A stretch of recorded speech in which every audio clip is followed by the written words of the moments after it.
I would like to remind you before we get started with our problems that you do have your formulas that you need on your STAR reference materials. I will remind you that when you do volume, that big B is the area of the base, which is basically length times width. So volume winds up being length times width times height. Okay. All right, trapezoid formula, rectangle or parallelogram, triangle formula. Okay. Just so you know, I can also write this as BH divided by 2.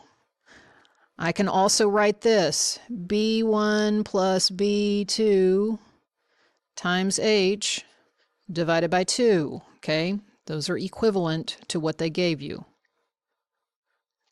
Okay, multiplying by 1/2 is the same as dividing by 2. So these two formulas are equivalent, and so are these. All right, let's get started.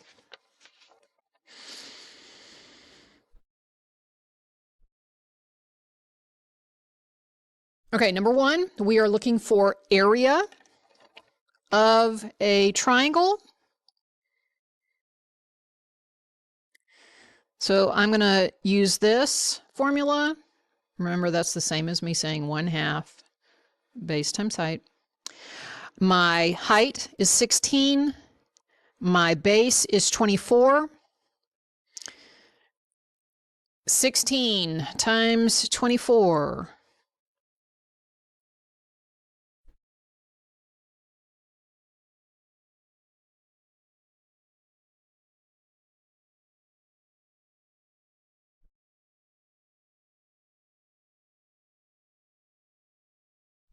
All right, so when I multiply 16 and 24, I get 384, but then multiply it by half or the same thing, divide by 2. So 384 divided by 2.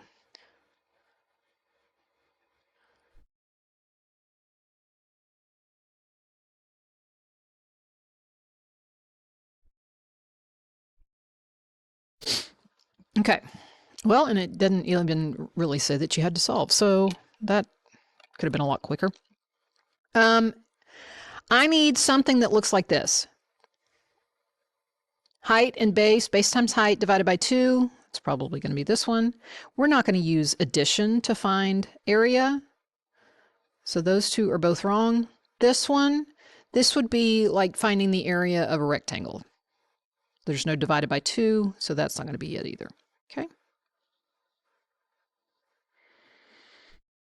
All right, number 2, in triangle JKL, J measures 35 degrees, K is a right angle. So right angle means that's a 90-degree angle there.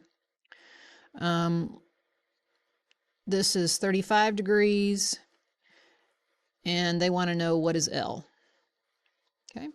Remember that the total number of degrees in a triangle is 180.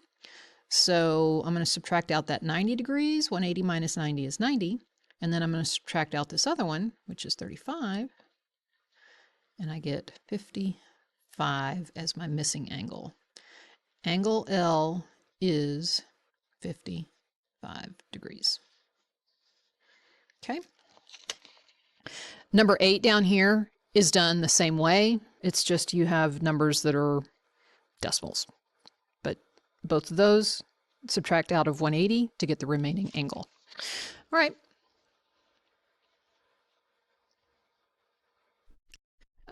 Number 3, a swimming pool measures 10 feet by 8.5 feet by 5 feet. How many cubic feet?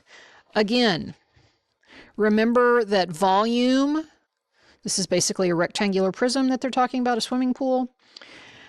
Area of the base is length times width, and then you're going to multiply that by height. So volume is base times height. But remember that base is that length times width.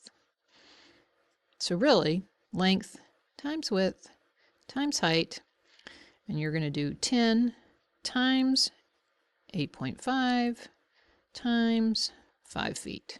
Okay. Take those little dots out. I don't want you to mistake them for decimals. Okay. And that'll be the way you get your volume. Here, how many square feet will the dogs have to roam and play? Well, they're looking for area, and you can see that the shape is a triangle, so go find a formula and get that figured out. Mr. Hawkins is covering a room in a carpet. The room measures 14 by 12.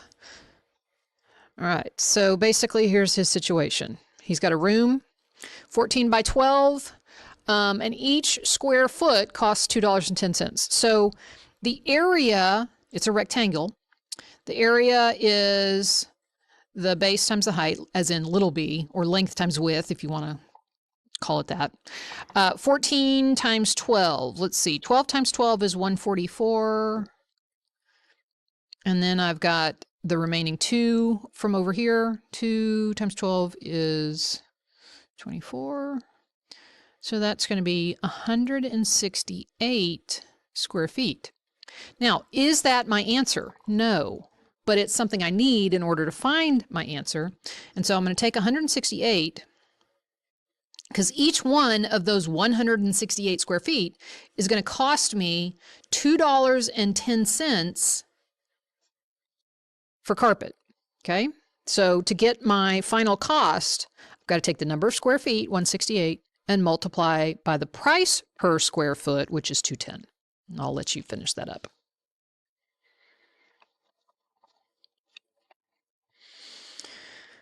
Okay, volume of a rectangular prism. Basically, you're looking at doing the same thing as you did on number 3. So I'm going to let you tackle that one. Number 7, which 3 lengths cannot be the lengths of the sides of a triangle? Okay, so take your 2 shorter sides, add them together. Are they greater than the third side? In this case, yes.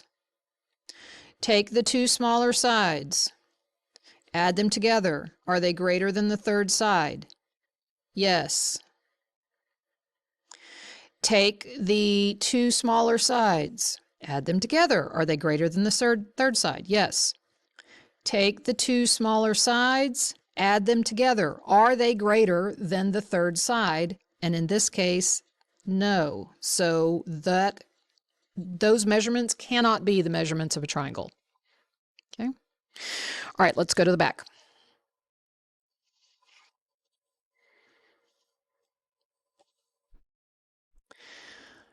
All right, which of the following best represents the area of a trapezoid? Remember that the formula for a trapezoid is right here.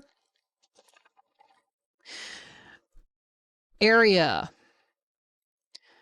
is 1/2 base 1, 17, plus 11, plus the height, not that, the height is 6.5. Okay. 17 plus 11 is 28. 28 times 6.5. And all of that times 1/2. Now, what I'm going to do is, it really doesn't matter which order I do these, so I'm going to look at this, and I'm going to make my life easier. Half of 28 is 14. So I've done that part, and now I just have 14 times 6.5 to get my answer. Okay? The rectangle below represents the base of a rectangular prism. So like they're just looking at the base. The rest of the prism, you know, like goes off like this, right? You can't see the rest of it. But they told you that that height was 8. Again, you're doing volume. Volume is that big B times height. But remember that big B is really length times width. So you wind up saying length times width times height to get your volume. Number 11, what is the missing width of the object below if the volume is 352. All right, so volume, remember, is basically length times width times height. You know the volume is 352, so put it where the V was. You know the length is 11. You know the height was 8, but you don't know the width. Okay. Again, I can simplify this. Let's see. 11 times 8, that's 88 times W equals 352. And then to find W, divide this side by 88, divide this side by 88. Okay, and that will tell you what W is.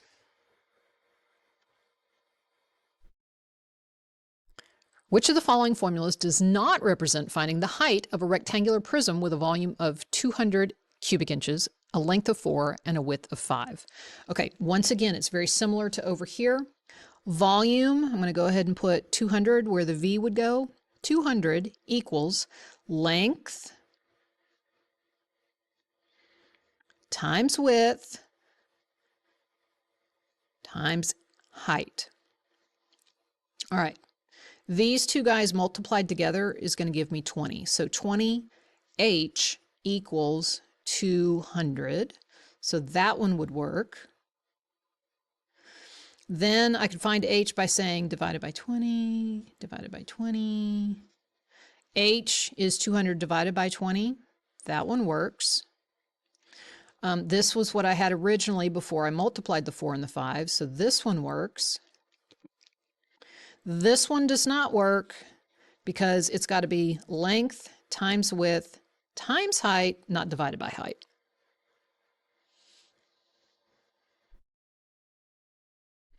All right, number 16 we'll do together, and then 17 I will leave most of it for you to do. Which line contains the ordered pair -4, -2? Okay, so I start at the origin always, and I go -4, so I go to the left 4. 1, 2, 3, 4. And then it says -2. So I go down 2. All right. So I am now on this line, follow this line, and that is F. Okay. Number 17. A triangle is shown below. What are the coordinates of the 3 vertices? Remember, vertices are the corners of the triangle. I'll do B with you, and then you guys do A and C. All right. I start at the origin, always. I need to go 1, 2 to the left, so that's a coordinate of -2. Okay, and then I have to go up 3, so there is the ordered pair for B. -2, 3, -2, 3. That one doesn't have -2, 3. This one does. Okay, so I've already eliminated an answer just by finding the coordinate for B. You find coordinates for A and C, and then pick your answer from the choices.